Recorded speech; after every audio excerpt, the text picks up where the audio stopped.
बहुत ही खूबसूरत और देवभूमि कुल्लू में आप सबका हार्दिक स्वागत है।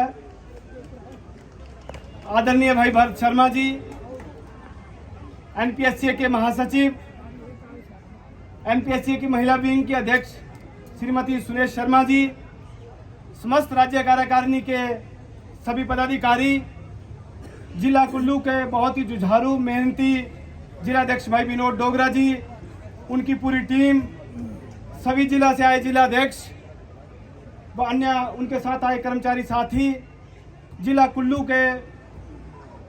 की महिला विंग, जिला कुल्लू के सभी ब्लॉक अध्यक्ष, उनकी पूरी टीम और जिला कुल्लू के कोने कोने से आए सभी कर्मचारी साथियों, हमारी महिला बहनें जो इस इतनी बारिश के मौसम में भी यहाँ पहुँची हैं, आप सब यहाँ पहुँचे हैं, आप सबका बहुत बहुत स्वागत, हार्दिक धन्यवाद।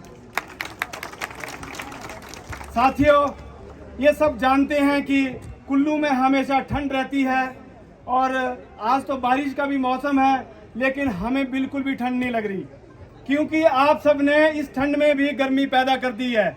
आप सब ने इतनी भारी संख्या में, आप सब ने यहाँ जो नारेबाजी और जो अपनी मांग को जिस तरह से रखा है, आप सब ने कुल्लू में भी आज गर्मी पैदा कर दी है, जिसके लिए आप सबका बहुत बहुत धन्यवाद।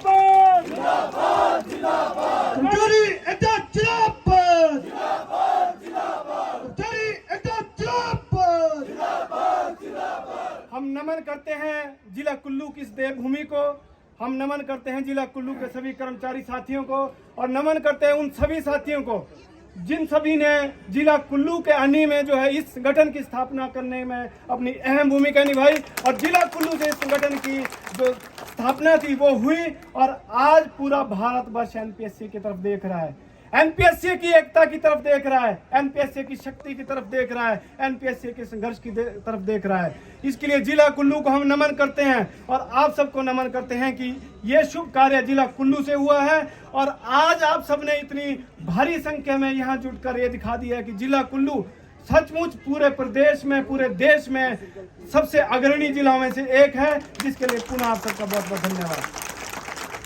साथियों, लगातार हम पेंशन बहाली के लिए संघर्ष कर रहे हैं। जिला कुल्लू में जब भी पेंशन बहाली की कोई भी आवाज उठाएगी तो आप सबने एक भारी संख्या में जुटकर हमेशा जो है इस आवाज को बुलंद किया, चाहे राज्य स्तर पर पहुंचने की बात हो, चाहे एमपी के घर के बाहर पहुंचने की बात हो। हालांकि कुल्लू से जोगिंद्रनगर बहुत दूर है, लेकिन वहां भी आप सबने एक बहुत बड़ी संख्या में पहुंचकर दिखा दिया था कि जिला कुल्लू में अगर संगठन की स्थापना हुई है तो जिला कुल्लू के कर्मचारी हमेशा इस संगठन के साथ जुटकर काम करते रहेंगे। चाहे बात शिमला की हो, चाहे बात दिल्ली की हो, हमेशा जिला कुल्लू के कर्मचारियों ने अग्रणी भूमिका निभाई है। साथियों, अब बात आती है हिमाचल प्रदेश सरकार की।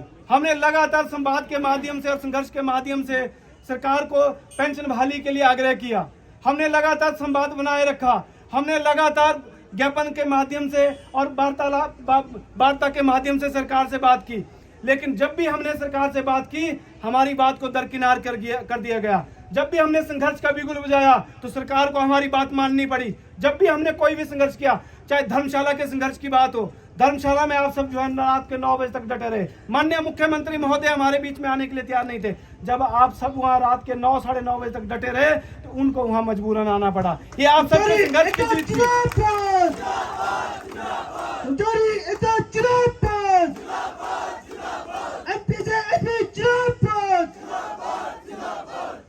इसी तरह आप सब ने जब भी संघर्ष किया है, माननीय मुख्यमंत्री महोदय को भी और हिमाचल सरकार को भी झुकना पड़ा है।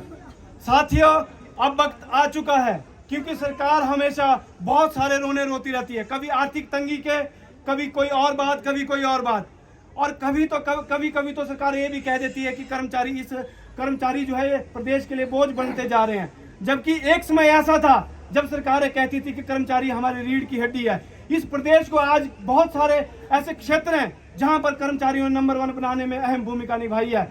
आप सब ने अहम भूमिका निभाई है, हमारे से पूर्व जितने भी कर्मचारी थे उन सब ने अहम भूमिका निभाई है, उन सब ने भी अपने समय में संघर्ष किए हैं। आज हमें जो इतनी सारी फैसिलिटीज मिल पा रही है उन सबके संघर्ष की बदौलत मिल पा रही है।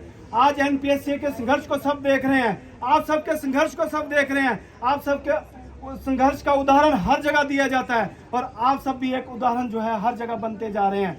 जब भविष्य में जब कभी पेंशन बहाल होगी तो आप सबका उदाहरण दिया जाएगा, एनपीएससी का उदाहरण दिया जाएगा कि एनपीएससी ने इतना बड़ा संघर्ष किया तब जाकर जो है पेंशन बहाल हुई है। 90 के दशक की बात करें चाहे 80 के दशक की बात करें, हमारे बहुत सारे कर्मचारियों ने कुर्बानियां दी। आज लेखराज जी यहाँ से कह रहे थे कि हमारे कुछ साथियों के ऊपर एफआईआर की गई, हमारे कुछ साथियों की जो है ट्रांसफर की गई। साथियों, हमारी लीडरशिप इन छोटी छोटी बातों से डरने वाली नहीं है। हमारे पूर्वजों ने अपनी जान तक गंवा दी है, ये एफआईआर हमारे लिए कुछ नहीं है। हमारे बीच निर्मल राज जी है, ये इनका नाम एफआईआर में नहीं था। इन्होंने मेरे साथ कम से कम 15 दिन बात नहीं की, वो इसलिए कि ये इनका एक आग्रह था कि भाई मेरा नाम भी एफआईआर में लिखवा दो ताकि मुझे भी कल को लोग कहें कि मैंने भी संघर्ष में तनिक सा साथ दिया है। ऐसे बहुत सारे लोगों के मैसेज आए कि इस एफआईआर में जो हम हजारों की संख्या में शिमला में हमारा नाम लिखवा दीजिए, हम हजारों की संख्या में जेल भरने के लिए भी तैयार हैं। लेकिन हमने जो बीच का रास्ता निकालने की कोशिश की और सरकार को अगर झुकाने की हमने कोशिश की और माननीय न्यायालय का हमने दरवाजा खटखटाया तो माननीय न्यायालय से हमें जो है न्याय मिला, क्योंकि हमारा जो हम एक सच्चे संघर्ष और अपनी मांग के लिए संघर्ष कर रहे थे। और साथियों, हम पेंशन बहाली के लिए इसी तरह आगे बढ़ते रहेंगे और सरकार हमेशा रोना रोती रहेगी। सरकार जो है गुमराह भी लोगों को करती रहेगी, तरह तरह की भ्रांतियां भी फैलाएगी। बहुत सारे लोग हैं जो तरह तरह की भ्रांतियां फैलाएंगे। आप सबने देखा होगा कुछ दिनों पहले एक भ्रांति फैलाई गई कि पीएफआरडीए संबंधित कोई भ्रांति फैलाई गई, तो मैं आप सबको अवगत करवा देना चाहता हूँ, राजस्थान में पूरी तरह से पेंशन बहाल हो चुकी है। माननीय अशोक गहलोत जी ने कहा है, चाहे कोई भी समस्या आए, राजस्थान के हर एक कर्मचारी को पुरानी पेंशन का लाभ मिलेगा। हम माननीय अशोक गहलोत जी का इस मंच के माध्यम से धन्यवाद करते हैं। छत्तीसगढ़ की सरकार ने पेंशन बहाल कर दी है और बहुत खुशी की बात है। बहाल करेगा, जो पेंशन बहाल करेगा, और कौन देश में राज करेगा, कौन देश में राज करेगा। बहुत खुशी की बात है और ये समाचार मुझे पूरा विश्वास है कि आप सब तक पहुंचा है कि छत्तीसगढ़ की सरकार ने भी पुरानी पेंशन बहाली की घोषणा की है, झारखंड की सरकार ने भी पुरानी पेंशन बहाली की घोषणा की है और मंत्रिमंडल से जो है ये प्रस्ताव पास हो चुका है। वहां पर जो भी त्रुटियां हैं, जितनी भी त्रुटियां हैं, मेरी उनके प्रदेश अध्यक्ष से पिछले कल लगभग 1 घंटा बात हुई। उन्होंने कहा कि हमारे माननीय मुख्यमंत्री महोदय ने जो हमारा पेंशन महाघोष रैली थी उसमें ये ऐलान किया था कि हम 15 अगस्त से पहले जो है झारखंड में पेंशन बहाल करेंगे। हर एक नोटिफिकेशन जो इसके लिए जरूरी है वो 15 अगस्त से पहले हम हर हाल में जो है वो नोटिफाई हर एक चीज को करेंगे। तो इस संबंध में उन्होंने अपने कदम जो आगे बढ़ाए हैं। मंत्रिमंडल से ये सब जो पेंशन बहाली की प्रक्रिया है उसको पास कर दिए गए हैं। 3 सदस्य कमेटी बनाकर जो भी उसमें नोटिफिकेशन करने संबंधित बात है उस नोटिफिकेशन को जो करने जा रहे हैं। मेरी उनसे बात हुई है और उन्होंने कहा कि हमारे जितने भी जो भी पीएफआरडीए की केंद्र सरकार की तरफ से जो कुछ भी बातें कही जा रही हैं उन सबको दरकिनार करके हमारे माननीय मुख्यमंत्री महोदय ने जिस तरह का फैसला लिया है, जिस पूरे विश्वास के साथ हेमंत सोरेन जी ने ये फैसला लिया है, 100% जो है वहां पर झारखंड के कर्मचारियों की पेंशन बहाल हो रही है। साथियों, उन गुमराह करने वाले लोगों को अब मुंह बंद हो जाने चाहिए और आप सबको अपने मुंह खोलने पड़ेंगे। आप सबको ये प्रचार प्रसार जो है हर स्तर पर करना पड़ेगा। हर एक कर्मचारी जो अभी भी थोड़ा बहुत अगर कहीं गुमराह है उनको भी आप सबको समझाना पड़ेगा कि अब पेंशन बहाली के लिए एनपीएससी पीछे हटने वाला नहीं है। और हम विश्वास दिलाते हैं और आप सब भी उन सबको विश्वास दिलाएं कि हिमाचल प्रदेश में भी जल्द पेंशन बहाल होकर रहेगी। प्रदीप भाई आगे बढ़ो, प्रदीप भाई आगे बढ़ो, प्रदीप भाई आगे बढ़ो। मुझे पुरानी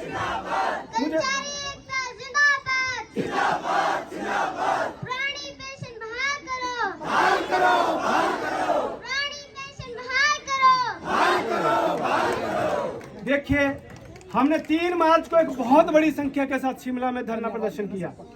पूरी ईमानदारी के साथ हम पेंशन बहाली की बात रखना चाहते थे। लेकिन सरकार ने हमारे ऊपर चाहे लाठियां चलाई हो, वाटर कैनन का यूज किया हो, चाहे जो कुछ भी किया हो, हम अब पेंशन बहाली से पीछे हटने वाले नहीं है। मानसून सत्र का जो है वो डेट निश्चित हो चुकी है। कितने साथी मानसून सत्र में शिमला पहुंचने के लिए तैयार हैं? आप सबसे, अगर आप सब शिमला आ रहे हैं, अगर आप सब शिमला आ रहे हैं तो मुझे पूरा विश्वास है इस बार पिछली बार की संख्या का रिकॉर्ड भी टूट जाएगा। क्योंकि इस बार हमारे बच्चे भी, आप देख रहे होंगे अभी हम बच्ची ने बहुत खूबसूरती से और बच्चे ने खूबसूरती से नारे लगाए। हमारे बच्चे भी, हमारे परिवार भी इस बार शिमला में मानसून सत्र में पहुंचने वाले हैं। हम पिछली बार जो है अगर 1 लाख की संख्या को लेकर चले थे तो इस बार हम 1.5 से 2 लाख की संख्या को लेकर मानसून सत्र में पहुंचने वाले हैं। कर्मचारी एकता, कर्मचारी एकता। साथियों, इसके लिए मुझे आप सबसे एक आग्रह रहेगा, आप सब ने खुद तो वहां पहुंचना ही है। जो साथी आज भी बारिश के डर से, किसी और कारण से आज यहाँ नहीं पहुंच पाए हैं, हो सकता है कि 1-2% ऐसे हों जो घरों में बैठकर हमारे कुछ लाइव देख रहे हो, कुछ बाद में वीडियो के माध्यम से देखेंगे, कुछ फोटोज के माध्यम से देखेंगे और वहां पर तो वाहवाही हमारी करेंगे।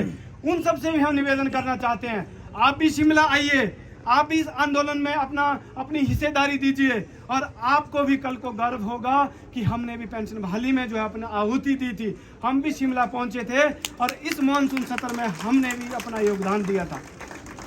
आप सबसे भी ये आग्रह रहेगा कि पूरे परिवार के साथ शिमला पहुंचिए और इस बार जो है हम आर पार की लड़ाई लड़ने वाले हैं। इस बार हम सरकार को 2 टूक शब्दों में कहने वाले हैं, ये इस बार हम आखिरी बार शिमला जा रहे हैं इस सरकार के पास। अगर इस बार भी सरकार हमें निराश करती है तो आप सबको भी तैयार रहना पड़ेगा। 2022 के चुनाव भी नजदीक है, हमें भी इन लोगों को निराश नहीं करना पड़ेगा।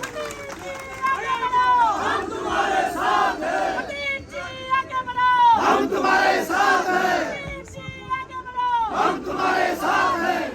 साथियों, आज हम सब यहाँ आज इकट्ठा हुए हैं। इसका मुख्य लक्ष्य हमारी पेंशन संकल्प रैली है। जिला किन्नौर से बहुत शानदार शुरुआत भाई वीरेंद्र जिंटो, भाई मोती नेगी जी जो आपके जिला कुल्लू से ही जिन्होंने संगठन का बहुत शानदार काम किया है, बलदेव जी, पूरी टीम जिला किन्नौर की, वहां से शानदार शुरुआत इस पेंशन संकल्प रैली की हुई थी। जिला चंबा में भी बहुत शानदार रैली हुई, जिला मीरपुर में भी शानदार रैली हुई, जिला सोलन में भी शानदार रैली हुई, जिला उन्ना में, जिला कांगड़ा में, जिला मंडी में बहुत शानदार पेंशन संकल्प रैलियां हुई। लेकिन आज इस भारी संख्या में और इस भारी बारिश के बावजूद जो है आप सब यहाँ आए हैं। आप सबका मैं पुनः धन्यवाद करता हूँ और आप सबसे एक आग्रह करता हूँ कि हम सब ने अब एक संकल्प लेना है, हम सब ने मिलकर आगे बढ़ना है, हम सब ने सबको जोड़कर आगे बढ़ना है, हम सब ने सबको आगे लेकर चलना है और इस पेंशन बहाली की मुहिम को और मजबूत करना है और तब तक इस पेंशन बहाली की आंदोलन में डटे रहना जब तक हमारी पेंशन जो है बहाल नहीं होती। आप सबसे मेरा ये आग्रह है कि हम अब सभी साथी पेंशन संकल्प लेंगे और जो साथी अभी कहीं बैठे हैं और जो भी साथी ऊपर है, आप सबसे भी आग्रह रहेगा, सभी साथी कृपया ग्राउंड में आए क्योंकि एक जगह इकट्ठा होकर जो हमें पेंशन संकल्प लेना चाहते हैं। सभी साथियों से निवेदन, कृपया नीचे आ जाएं। प्लीज नीचे आ जाओ भाई, प्लीज।